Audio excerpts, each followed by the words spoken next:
Good morning, everyone. My name is Jordan Eller, and I'm one of the 4 community services managers here at Alta Regional Center. Welcome to Coffee with Community Services. I cannot believe it's already March 22nd, so thank you for joining us today. I will get started with kind of some normal introductions so you know who the team is here from Alta. So I'll just kind of go through my screen here. I see Jaslyn from our Community Services Department. Good morning, Jaslyn. Miss Christine Hobbs, one of our vendor processors. Melinda, good morning, Melinda, deaf and hard of hearing specialist. We got Scott Barr, who is our newest community services manager over our quality assurance and compliance unit. Good morning, Miss Tracy Brown. She's an associate director. I say Tom. Good morning, Tom from community services. We also have Zach, John's executive assistant. And while I mention that, John Decker is traveling today for a conference, so that's why he's not with us today, but he'll be returning next Friday. Good morning, Miss Odelia, Community Services. She oversees our residential vendors. Good morning, Dana, Community Services Manager. And I see we have Jolana. Good morning, Jolana, working on residential and quality assurance. We have Gary Castro. Good morning, Gary, from Community Services. Good morning, Miss Camelia Houston. She is our Director of Intake and Clinical Services. We have Jason Scantleberry, who's one of our community services leads. And actually, he's going to be talking with us today. It's one of our agenda items for the coordinated family services. Good morning to both Beverly and Leah at our community services department. And I see Jessica. Jessica is one of our newer community services specialists on Helen's team. Good morning. We have Miss Michelle Duchesne, one of our other community services managers, and she's got a few agenda items for us today. And I see that we have Dan, who is on. He's one of our specialized resource developers in the specialized services and supports unit. And I see, good morning, Kylie. She is one of our HCBS specialists. And good morning, Belinda Vang. She is one of our vendor processors. We got lots of folks on. We got Max. Max is currently a lead service coordinator, and he will be becoming a manager soon in April, so which is very exciting. Jennifer Bloom, good morning. She is our Director of Client Services. We also have Helen Neary, our other community services specialist. She's going to be talking with you guys today about some EpiPens. And we see Heidi on from our Grass Valley office. She's one of our client services managers. We got Rhonda and Alasia and Ethan, all from the community services department. I also see Miss Carol. She's a client services manager in our deaf and hard of hearing and SLS supports. Good morning, Carol. We have Miss Rena. Rena is part of the intensive case management unit. She is a liaison support coordinator, so she helps a lot with our quality assurance in our specialized homes. So we got lots of folks on today. I'm probably not going to have time to introduce everybody, but welcome, and we will get started. The first agenda item, I'll pass it over to Michael. Michael is going to be sharing with us the sign of the week and Deaf Culture 101.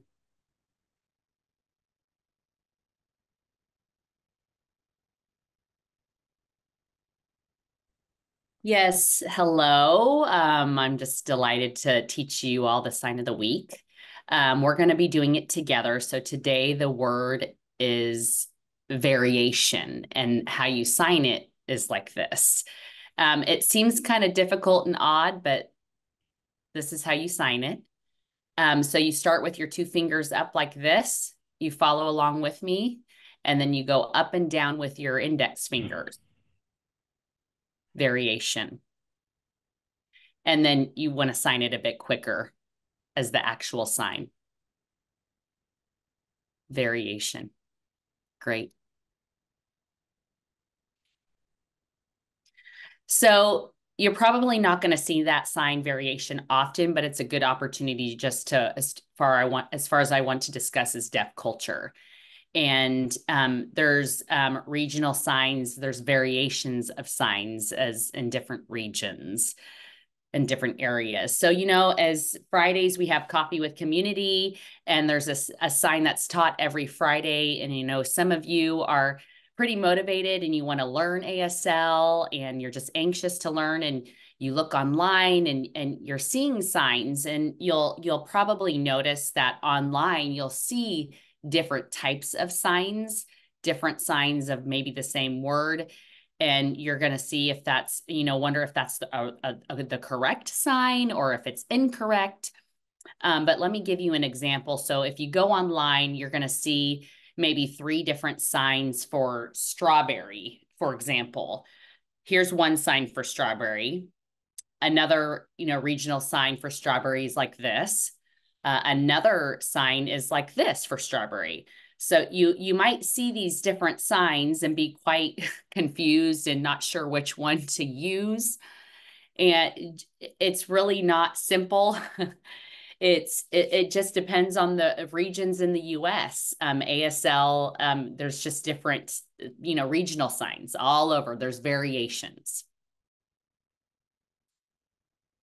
And there's variations, and as far as it's how does it come up? It's based on the age, the location, and the style. And a fun fact of ASL, ASL does actually have accents. Just as far as, in different states and different areas do have accents, ASL has the same.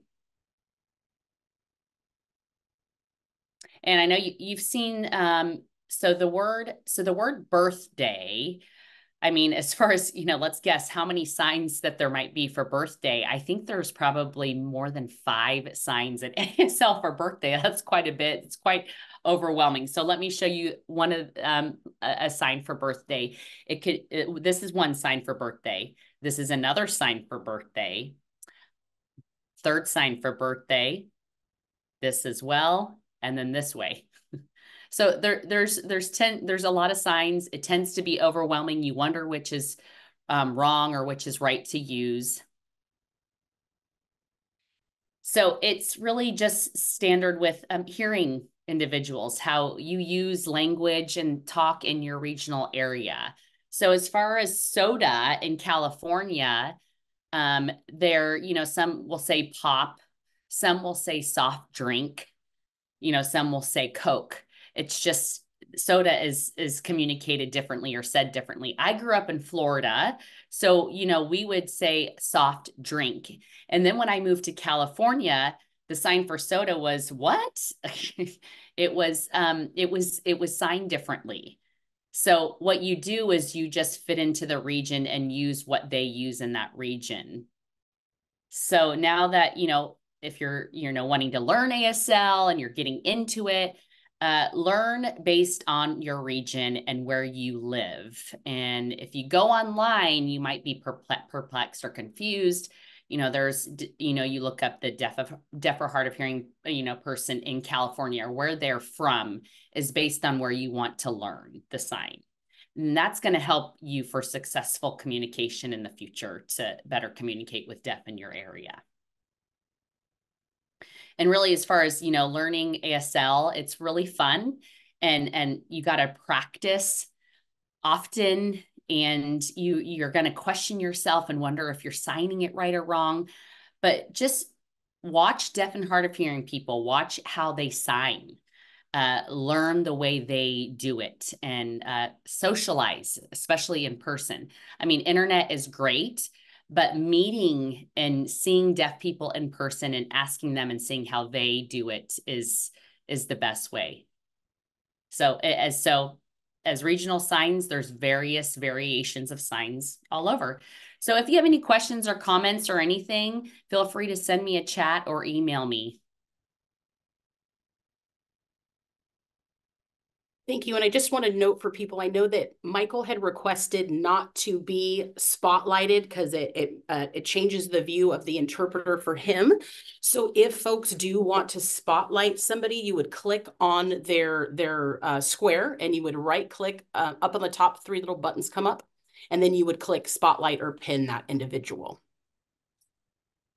Just FYI there.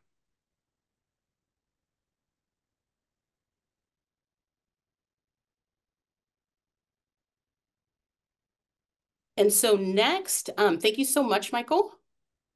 I always love learning the new signs, and I love doing it as a group. It makes it a really cool dynamic. Next, we're going to have Melinda is going to share about the survey that's going to be going out. Yes, and I will voice for this, and I will not sign so I don't confuse everyone.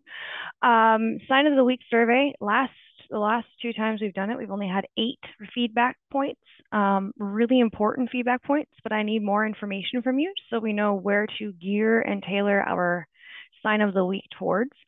Lately, the largest feedback has been for us to slow down, to teach more of a comprehensive vocabulary, teach words that we can actually use every day, and to review as much as we can.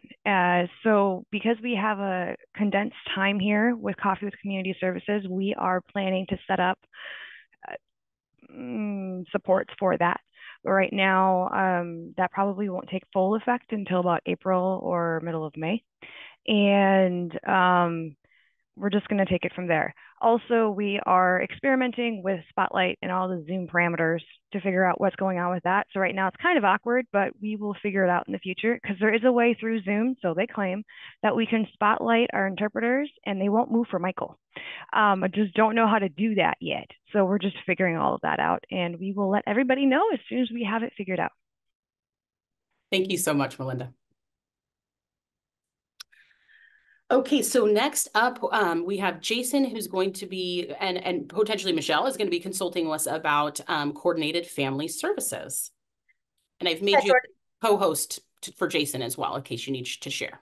Perfect. So I will go ahead and share the directive for you guys and go over that. And then Jason's going to share the tool. Let me open that up. I highlighted some key points for everybody. Do you see that, Jordan? Yes? We do. Thank you. Perfect. So we received a directive March 6th of this year regarding our coordinated family support services and the monthly vendor implementation incentive payment. So I'm going to go over this just briefly. We'll put this in the chat. And I just want to let you know too, so I have a meeting. We've been working with accounting on operationalizing this and pulling it all together. So hopefully by next Friday, I'll have some further instruction for you guys on what this kind of will look like. But our incentive payment reporting requirements. So our CFS implementation incentive payments providers providing services must submit a completed standardized report regarding the implementation of the CFS services.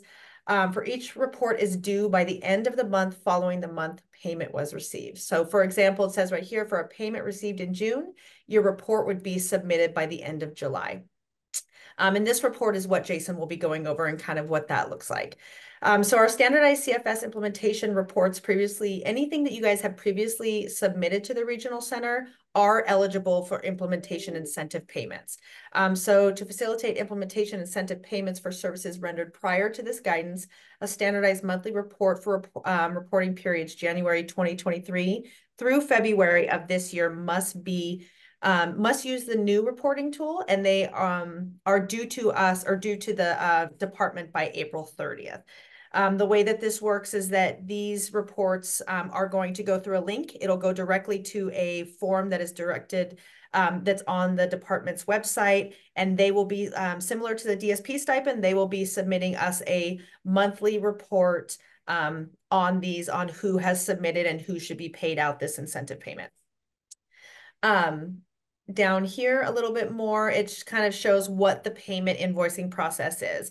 So we will continue to use the 067 subcode, the CFS, or excuse me, CF, and that percentage symbol, excuse me. And what it is our CFS implementation incentive payment calculations will be 11.1% based of the total amount paid to the vendor, not the total amount billed for the vendor. So similar to the June and July that was noted above, you will submit your report for July for the month of June, in July for the month of June, and it will be 11.1% of what was funded for the month of June. And I will kind of turn it over to Jason to give you guys a visual on what that looks like and what that report, and also the link and the QR code. Yes, hello everyone. So I'm going to start off with sharing the link and the QR code. So let me get that going.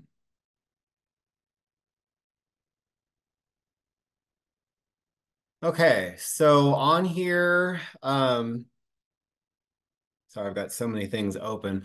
The Department of Developmental Services released guidance for coordinated family supports services on March 6, 2024. This most recent guidance regarding the CFS implementation incentive payments reporting requirements and invoicing process. With the new standard reporting tool, the CFS implementation incentive payment, providers will send the CFS vendors report directly to the department.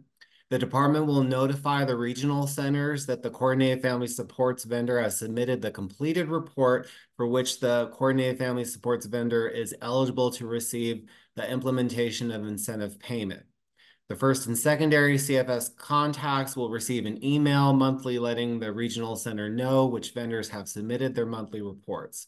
We ask that each regional center develop a system to ensure the implementation, which is what Michelle went over.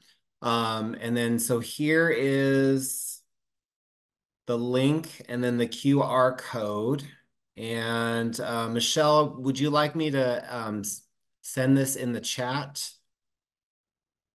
We can send the link in the chat. So let's pull together an email that we can have Christine send out. So we'll send that out shortly. But yeah, if you're able to open the link and just kind of show a visual of what that report looks like. Sure. Let me just, I'm going to stop sharing that. And okay, are you guys seeing the CFS service implementation? Okay, so here's what, when you click on the link, here's what the report is going to look like. So you're going to implement in there the date, your name, your email, and then you're going to, for number 4, going to select the regional centers that were paid out to you for the reporting period. So there's all that nice big list. You're going to put your vendor number down, the total number of Coordinated Family Support staff that you had on the first day of the reporting month. Number 7, the total number of CFS staff on the last day of the reporting month. Number 8 is the total number of Coordinated Family Support supervisors on the first day of the reporting month. And number 9 is the total number of Coordinated Family Support supervisors on the last day of the reporting month. Number 10 is the total number of Hispanic Latino staff and supervisor on the first day of the reporting month. So they give you check boxes for that. Number 11 is the total number of Hispanic Latino staff and supervisor on the last day of the reporting month. And again, there is check boxes for that. Number 12 is the number of each ethnicity for all staff and supervisors on the first day of the reporting month. And then you've got your check boxes there. Number 13 is the number of each ethnicity for all staff and supervisors on the last day of the reporting month. Number 14 is the number of non-English languages for all staff and supervisors on the first day of the reporting month. And number 15 is the number of non-English languages for all staff and supervisors on the last day of the reporting month. Number 16 is the total number of training hours provided to staff to meet the Coordinated Family Supports requirements for the reporting month. Number 17 is the total number of training hours provided to supervisors to meet the Coordinated Family Supports requirements of the reporting month. Number 18 is the topics of training provided to meet Coordinated Family Supports requirements for staff and supervisors. Number 19 is the total number of hours spent on staff recruitment during the reporting month. Number 20 is the total number of hours spent on networking with other Coordinated Family Supports providers to enrich delivery of services during the reporting month. Number 21 is the total number of hours spent on attending Coordinated Family Supports focus groups or webinars to gain knowledge during the reporting month. And lastly, number 22 is the total number of hours spent doing the community outreach on Coordinated Family Supports information during the reporting month. And then I'll click on next. And so then you would submit after that. Thank you, Jason. You're welcome.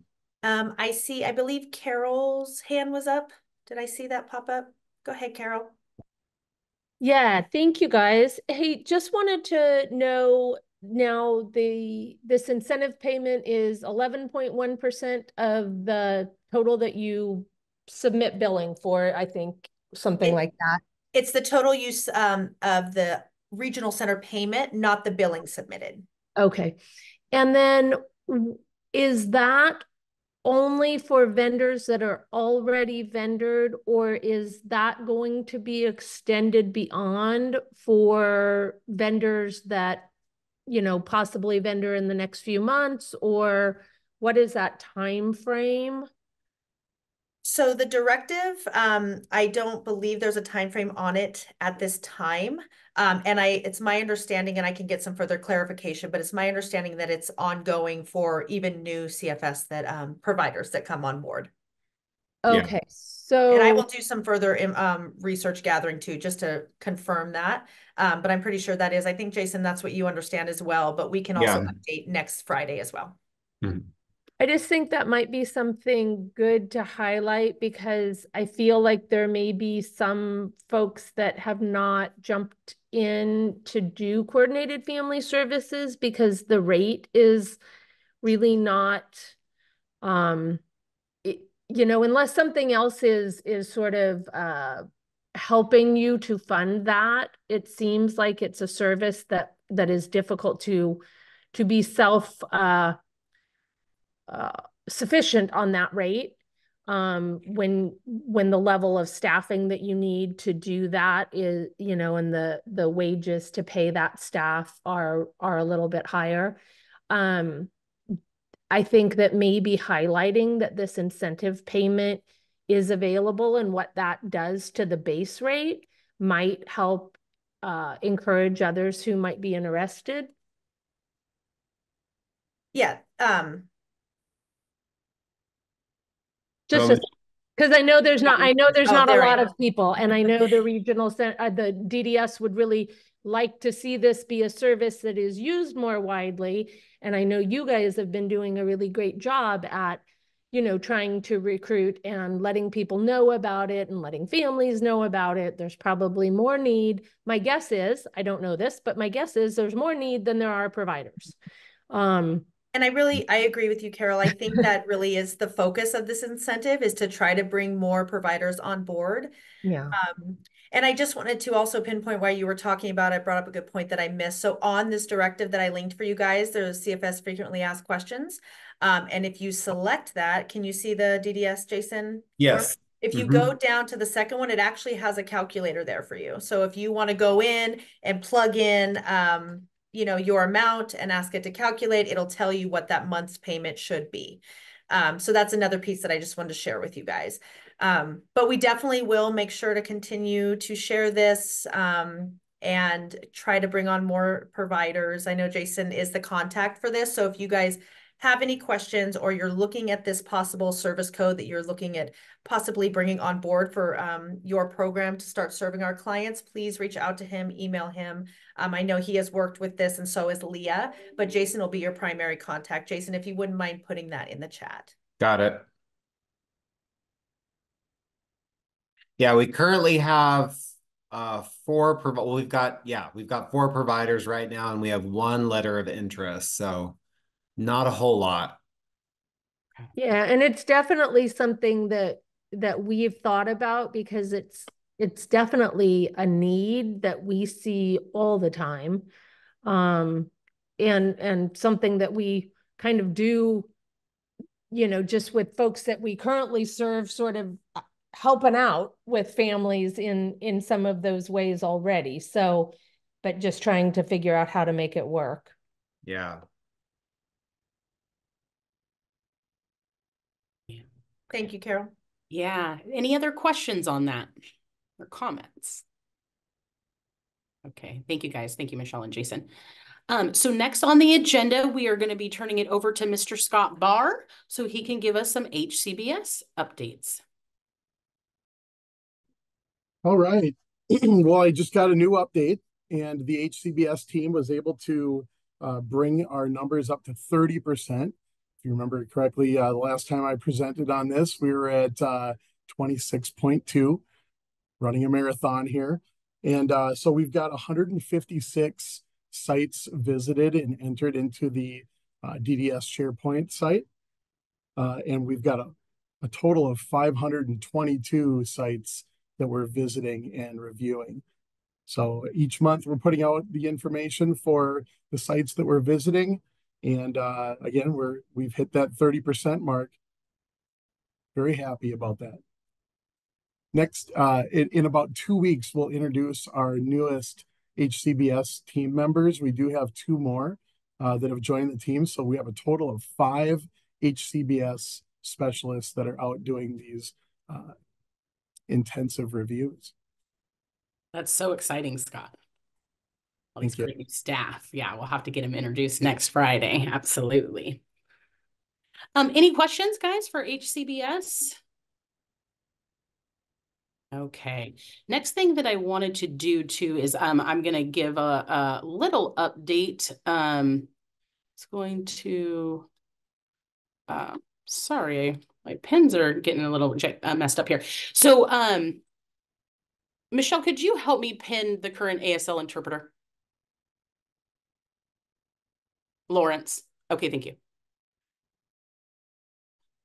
So next, I just wanted to give an update that for our community placement plan and community resource development plan, we had all of the applications submitted yesterday for the projects, which was very exciting. So now we're in the process of reviewing all the applicants' proposals.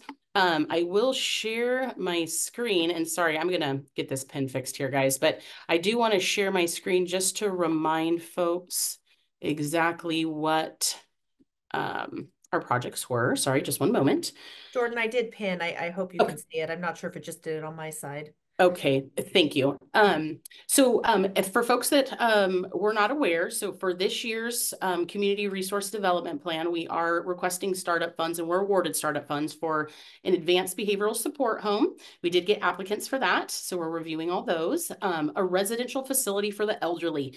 This was actually, we received the most applicants for this project, which is really exciting because we all know that our aging communities are in desperate need of housing for them, right? So this is a big need. So we're super excited to read all those proposals and start scheduling interviews. We got an applicant for the financial management service.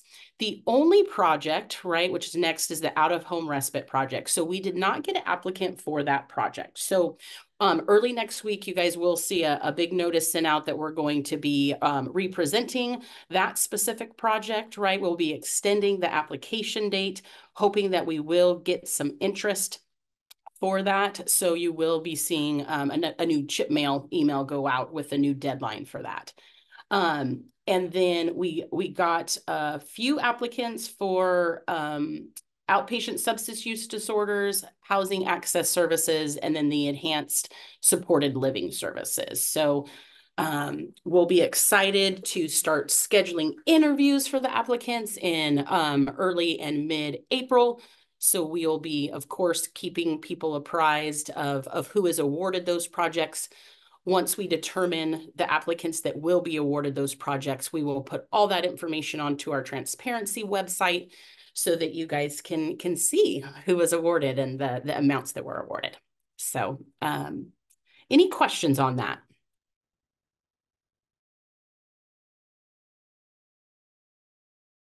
Okay.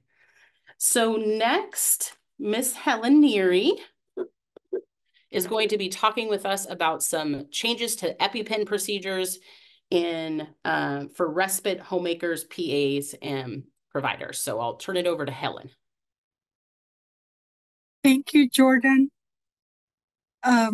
So ALTA will be making changes on our policies, procedures, and guidelines for respite agencies, as well as homemaker and personal assistance agencies.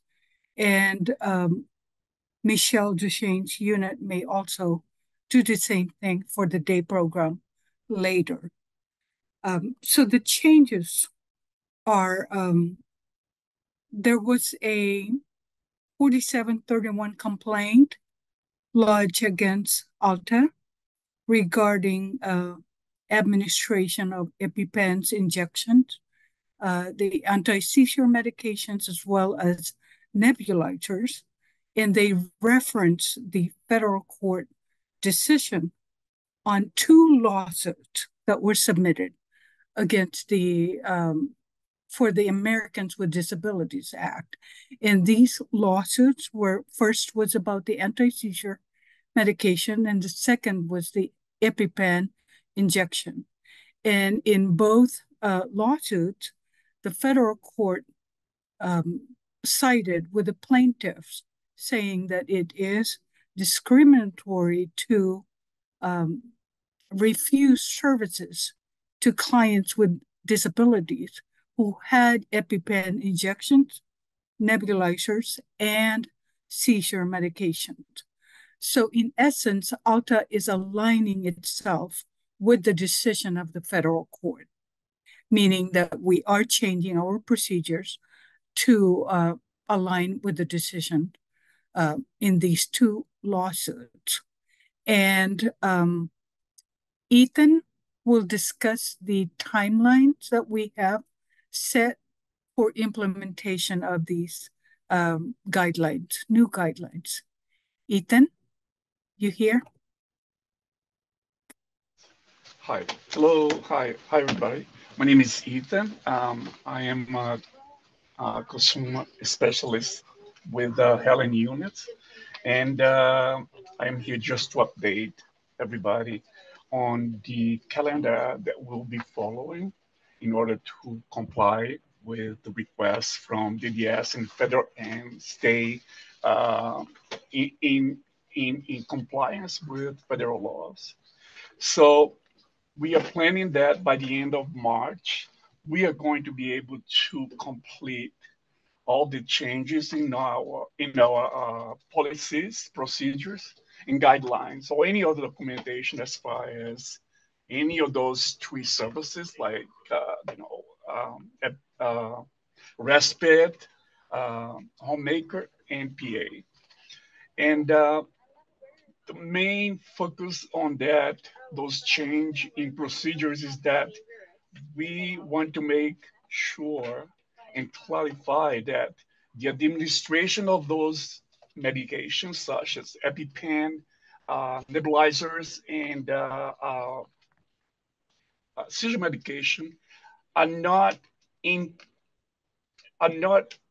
considered to be like a medical procedures, and does not require that the client should qualify or try to qualify for specialized medical services like nursing or IMS in lieu of regular in-home respite. And the second is going to be the second week of April. We are going to be writing a letter, very detailed, with all the information to all vendors and make sure that they are in part with the information and will be compliant with those. And the next one, by April 30th, we're going to be holding a forum via Teams or Zoom, and having all the vendors with us and really introduce the whole setting of regulations that is to be implemented as soon as possible.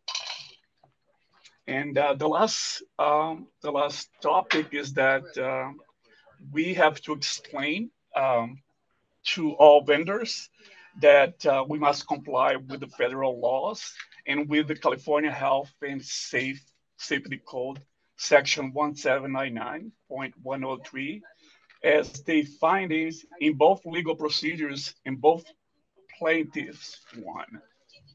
So we hope to be able to help all vendors in any questions or considerations that they may have, and try and contact with me or with Helen. And we are here to help you and make sure that we get this done. Thank you. Thank you, Ethan. If there are any questions, we're here. But again, as Ethan mentioned we will be holding a vendor forum to address any questions, concerns that vendors may have. Okay. Excellent. And then Ethan, do you want to put your email in the chat just in case anybody wants to shoot you a question before that vendor forum so they have your contact? That would be great. Excellent. Thank you, Helen and Ethan. So next on our agenda, we wanted to share the Amy's Wish Foundation. Actually, Lindsay, a PAC member. Lindsay Diva, are you on, Lindsay? I think you are. Yep, I'm here. Okay, great. Did you want to share your screen to share the Sure. website? Okay, Yeah. great. I've made you a co-host. Okay, cool. Yeah. And if not, I do have it up if you want me to share. Yeah, it's saying that I can't share. So if you want to share, that'd probably be easier. Okay, perfect. I'll share here. Okay, so this is a resource that was recently shared with me. It's called amyswish.org is the website. And essentially what it is it will pay for camp for people with disabilities. So if your agency is offering camps or you have participants that are wanting to go to camp, please share this resource because they can apply to have their camps paid for. Whatever out-of-pocket expenses they might have, I think could be covered by this resource. So I just wanted to share that with everybody. No, that's great. We love hearing about these type of opportunities, right? And it's always great to have some financial assistance with that. And for folks, if folks want to donate, I also see that they have a donation section on this. So I will stop sharing and I will actually put the website in the chat for folks here. So we have that. Thank you, Lindsay, for sharing that with us. Sure. Does anybody have any questions?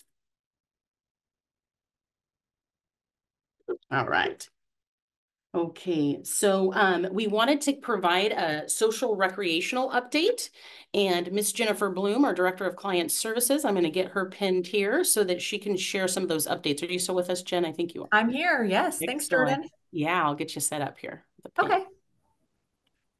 You're doing a beautiful job. Okay, thank you.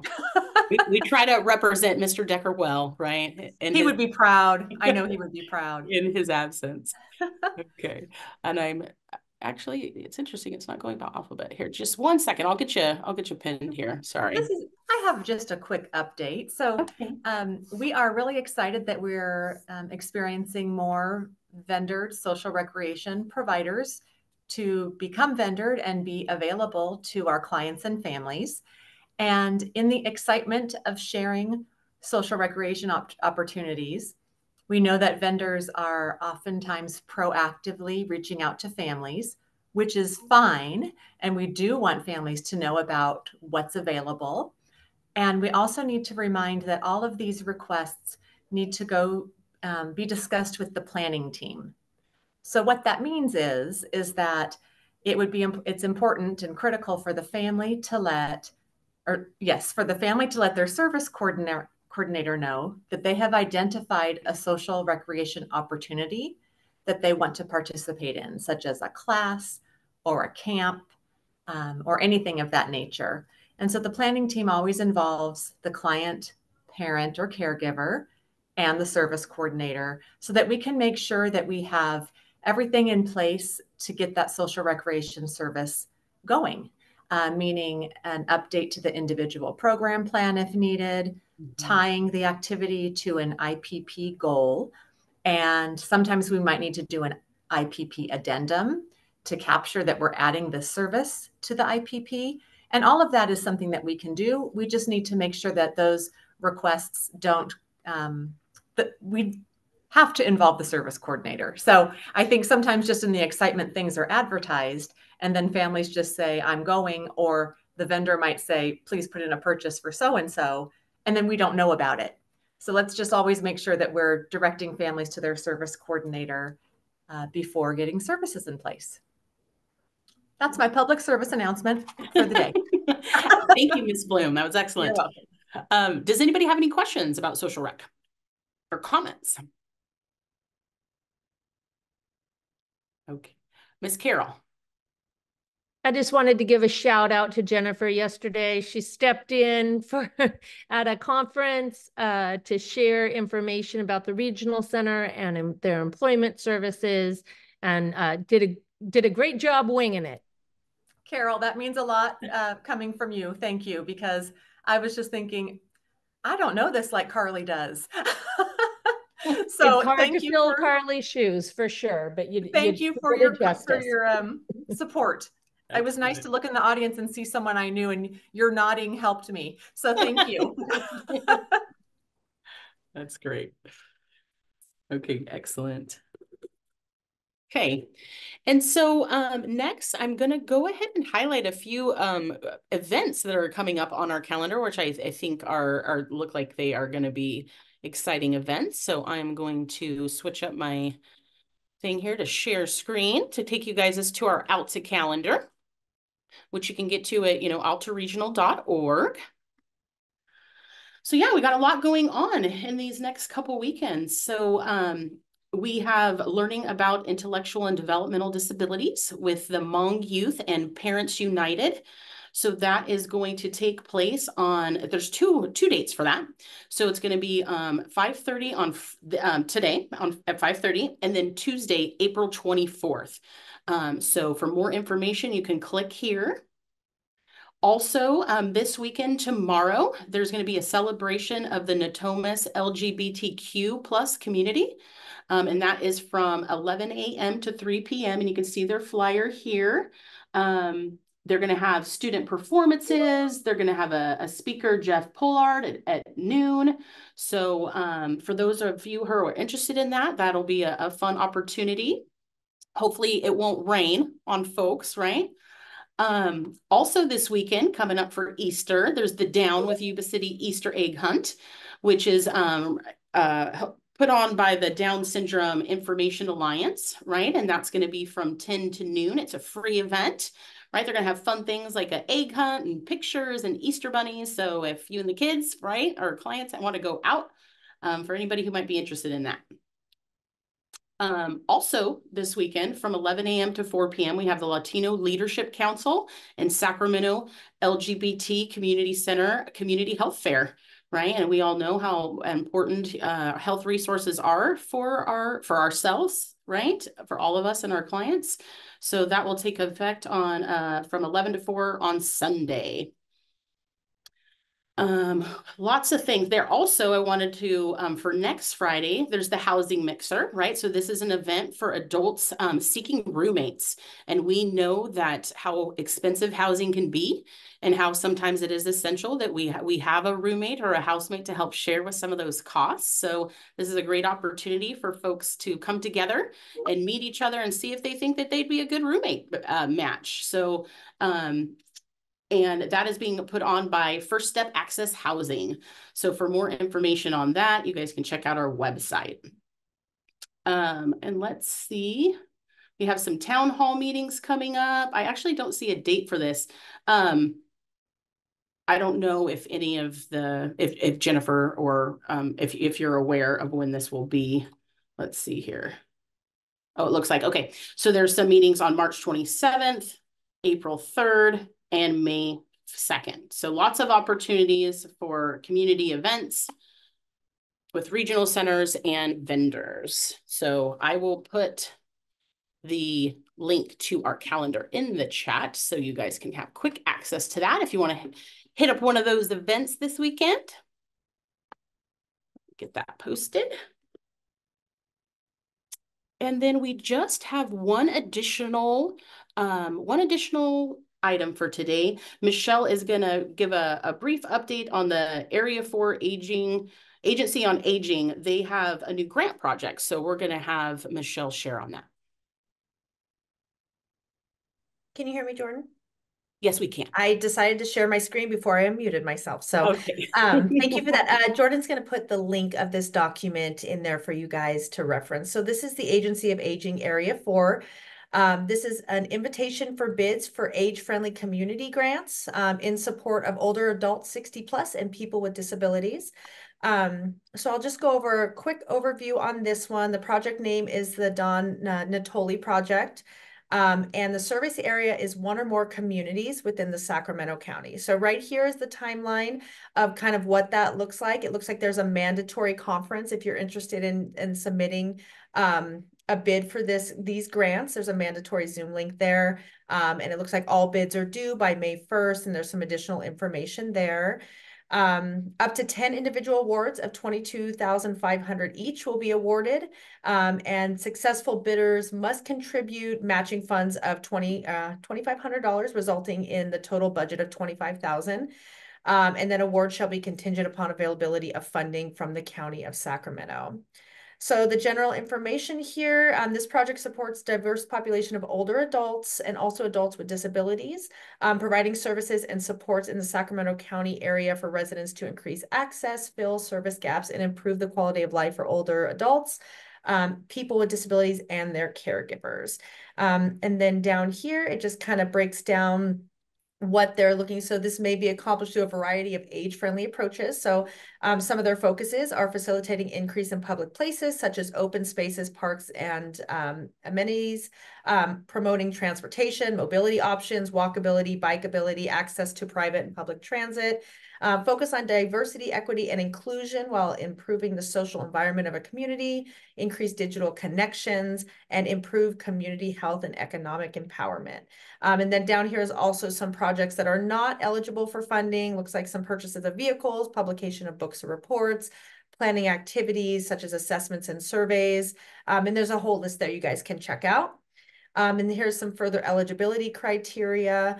And the bidders must be located within Sacramento County. Bidder must be a good standing with the state of California. And it looks like right here are the codes for the nonprofits that are eligible for this. So we will get this to you guys. It kind of breaks down. It looks like they have an email here, agencyonaaging4@.org, where you can reach out and contact them for additional questions. Yes. Okay, thank you so much, Michelle.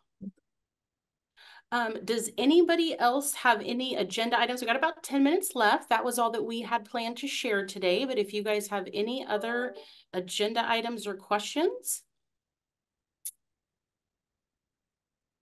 Okay. Well, I thank you all for participating in Coffee with Community Services today. And like we mentioned, John Decker will be back next week.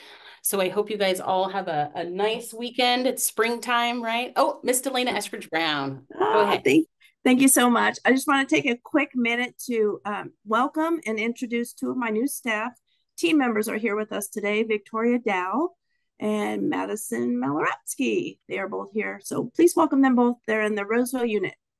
Excellent. Welcome. You'll have to give a wave. I was trying to see if I could quickly pin them, but my pinning quickness is not the best. Victoria there. Yes, and Madison. Woo, there you go. Okay, cool. Thank you all. Have a good weekend. Okay, thank you. Welcome too. Okay, thank you all. Have a good weekend.